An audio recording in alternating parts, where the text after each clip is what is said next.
আজ আমি আপনাদেরকে বানিয়ে দেখাবো সিলভার কাপ মাছের কড়াই পাতুরি। সিলভার কাপ মাছের পাতুরা কিন্তু খেতে খুব ভালো লাগে। তো সিলভার কাপ মাছগুলো আমি এখন কেটে নেব, কেটে একটু ছোট ছোট করে নেব। তো সিলভার কাপ মাছের পেটিতে কিন্তু তেল থাকে, একটু তেল তেলে থাকে পেটিগুলো, সেই জন্য আমি কেটে একটু ছোট ছোট করে নিয়েছি। সিলভার কাপ মাছের পাতুরার জন্য আমি এখন মশলা তৈরি করে নেব।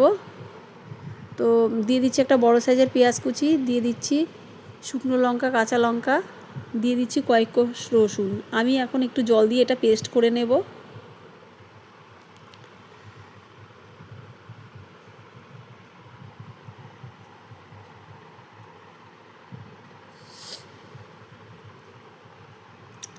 আপনারা যে যেরকম ঝাল পছন্দ করেন ঠিক সেই রকম ঝাল এখানে দেবেন।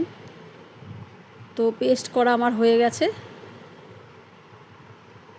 এরপর আমি মাছের মধ্যে দিয়ে দেব স্বাদ মতো লবণ, দিয়ে দেব হলুদ, দিয়ে দেব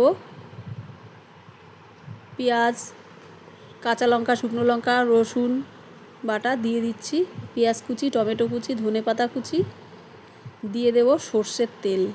এই পাতুরাটাকে কিন্তু সর্ষের তেল অবশ্যই দিতে হবে। ভালোভাবে মেখে নেব। কত সুন্দর হয়েছে দেখুন মাখাটা, আর মাখার সময় কিন্তু গন্ধটা খুব সুন্দর বেরিয়েছে। ওহ, লোভনীয় লাগছে। এরপর আমি 10 মিনিট রেস্টে রেখে দেবো ঢেকে। কড়াইতে দিয়ে দেবো অল্প পরিমাণে সরষের তেল। তেলটা কড়াইয়ের চারিদিকে লাগিয়ে নেব। এরপর দিয়ে দিচ্ছি পেঁয়াজ। পেঁয়াজটা একটু লালচে, একটু ভাজা ভাজা হয়ে আসলে দিয়ে দেব মেখে রাখা মাছ।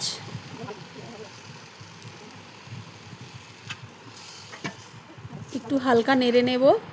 এরপর থালাটা ধোয়া একটু জল দিয়ে দেবো, জল দিয়ে ঢেকে দেব 5 মিনিট।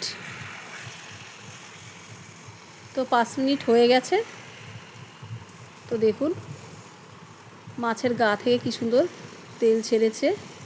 হালকা করে একটু উল্টে পাল্টে দেব যাতে ভেঙে না যায়।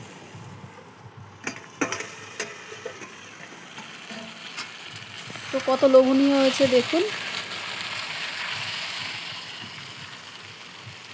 তো মাছটা আবার একটু ঢেকে আবার 2-3 মিনিট মতো ঢাকা দিয়ে রাখবো।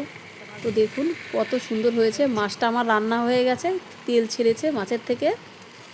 এরপর আমি একটা থালাতে নামিয়ে নেব। আপনারাও এইভাবে বাড়িতে সিলভার কাপ মাছের পাতুরা রান্না করে খাবেন, খুব সুন্দর লাগে গরম গরম ভাতের সাথে। আমার ভিডিওটা যদি আপনাদের ভালো লেগে থাকে অবশ্যই লাইক শেয়ার করবেন বন্ধুদের সাথে। যারা ইউটিউব চ্যানেল থেকে দেখছেন আমার চ্যানেলটিকে সাবস্ক্রাইব করে পাশে থাকবেন। ভিডিওটা দেখার জন্য আপনাদের অসংখ্য অসংখ্য ধন্যবাদ।